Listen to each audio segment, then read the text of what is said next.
আসসালামু আলাইকুম, শুভ সকাল। সবাই কেমন আছেন? আশা করি ভালো আছেন। আমি অনেক ভালো আছি, আলহামদুলিল্লাহ। শুয়ে আছি, ঘুমিয়ে থেকে উঠলাম, ফ্রেশ হইলাম।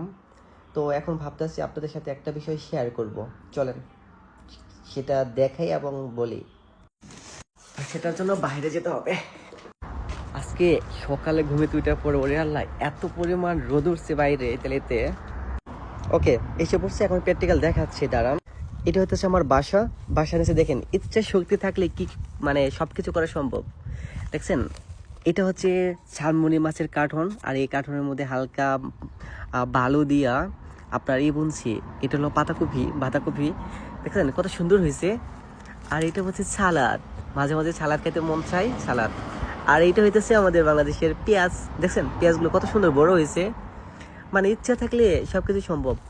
মাটি ছাড়া কার্টনের উপর কত সুন্দর হয়েছে দেখেন। ধনিয়া পাতা বুনছিলাম, প্রায় শেষ হয়ে গেছে। এই দেখেন, এটা অনেক আগে বোনা ছিল, ধনিয়া পাতাটা নষ্ট হয়ে গেছে। এই দেখেন, এটা ভাঙে গেছে, তারপরও কত সুন্দর দেখছেন। এত সুন্দর হয়েছে যেটা আসলে আমি কল্পনা করতে পারি নাই। এখানে অনেকগুলা বোনা হয়েছিল, এই দেখেন। অনেকগুলো হয় নাই, এগুলো একটা হয় নাই, কিন্তু এই কয়টা হয়েছে। এগুলো কারণই বুঝতে পারলাম না কেন হয় নাই, কিন্তু এই কয়টা অনেক সুন্দর হয়েছে। তো ভাবতেছি এইগুলোর মধ্যে এখন অন্য কিছু বুনবো, সেটা হইতেছে যে বাংলাদেশের লাউ আছে না, লাউ। তো সবাই ভালো থাকবেন, দোয়া করবেন। যদি লাউ গাছগুলো হয় আপনাদেরকে ভিডিওতে দেখাবো।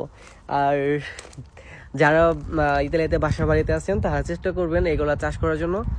তো আসলে কি অনেক ভালো লাগে নিজে হাতে চাষ করে রান্না করে খাইতে, সত্যি। ওকে, সবাই ভালো থাকবেন, দোয়া করবেন। বাই বাই, আসসালামু আলাইকুম।